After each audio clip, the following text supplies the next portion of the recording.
করলে আমি বাঁচবো না, আমার মতো আমি সাপোর্ট করতে পারবো না। ডাক্তাররা বলছে আপনাকে সার্জারি করেন জরায়ু, আবার বলছেন জরায়ু সার্জারি করলে আপনি নাও বাঁচতে পারেন। নাও বাঁচতে পারি, হ্যাঁ। তারপর কি আপনি সার্জারি করছিলেন? না না না, সার্জারি না করে কি করছিলেন প্রথম? আপনার এইটা মোবাইলে আমার ডাইরেক্ট চলে আসছেন আমার এখানে। আমার এখানে আসার পরে আপনি কয় মাস চিকিৎসা করে সুস্থ হয়েছেন? আমি 1 মাসেই সুস্থ হয়ে গেছি। 1 মাস চিকিৎসা করার পরে আপনি সুস্থ হয়েছে। আপনার নাম কি? আকলিমা, আকলিমা। আপনার স্বামীর নাম কি? আলী হোসেন আনসারি, আলী হোসেন আনসারি। বাসা কোথায়? মিরপুর মিরপুর কত নম্বরে? 12 নম্বরে, মিরপুর 12 নম্বরে। 12 বাসা নম্বর কত? 23 রোড নম্বর? 6 রোডের নাম কি?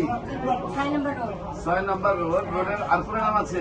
6 নম্বর রোড, মিরপুর 23 নম্বর বাসা। 23 নম্বর বাসা। আমাদের নিজের বাড়ি সাততলা। নিজের বাড়ি। হ্যাঁ।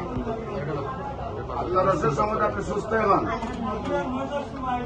সম্মানিত দেশবাসী, বিশেষ করে উনি ক্যান্সার রোগ থেকে মুক্তি লাভ করেছেন। আপনারা দোয়া করবেন সবাই, উনি যেন আজীবন ভালো থাকে।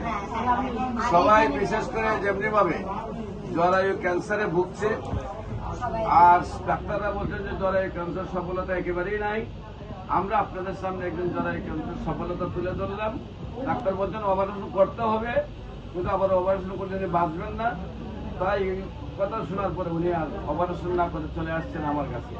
হয়তো অপারেশন করে আসলে আমরাও বাঁচাইতে পারতাম না। আল্লাহ ওনার সুন্দর জীবন দান করেছেন। আপনারা সবাই মিলে দোয়া করবেন উনি যেন আজীবন ভালো থাকেন।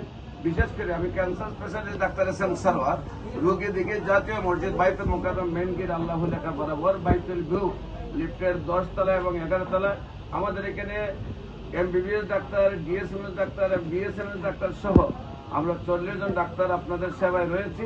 আমরা প্রথমে প্রেসক্রিপশনটা করে এমবিবিএস ডাক্তারদের দ্বারা, তারপর প্রেসক্রিপশনটা আবার করাইলে বিএসএমএস ডাক্তারদের দ্বারা, তারপরে আবার প্রেসক্রিপশনটা ডিএসএমএস ডাক্তাররা করে, তারপর প্রেসক্রিপশনটা আবার আমি যাচাই করি, করার পরে আমরা ওষুধ দিয়ে থাকি। আমরা সবাই মিলে বাংলাদেশ না পৃথিবীটাকে ক্যান্সার মুক্ত করতে চাই। যারা বলেন ক্যান্সার হলে আনসারে নাই, আমি বলি সে কথার কোনো ভিত্তি নাই।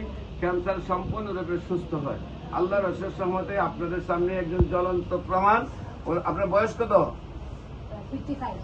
55 বয়স। এখনো ওনাকে ইয়াং লাগতেছে। আল্লাহ রসুলের সহমতে একটু লিপস্টিকও দিয়েছেন। ওনার মনে প্রফুল্লতা আছে। আল্লাহ রসুল ওনার যে প্রফুল্লতা দিয়েছেন, সুস্থতা দিয়েছেন, আমরা দোয়া করবো সবাই মিলে আল্লাহ যেন ওনাকে মৃত্যুর আগ পর্যন্ত ওনাকে ভালো লাগে। যে কোনো প্রয়োজনে স্ক্রিনে দেওয়া নম্বরে যোগাযোগ করার জন্য আহ্বান জানাচ্ছি। সবাইকে ধন্যবাদ। আসসালামু আলাইকুম ওয়া রাহমাতুল্লাহি।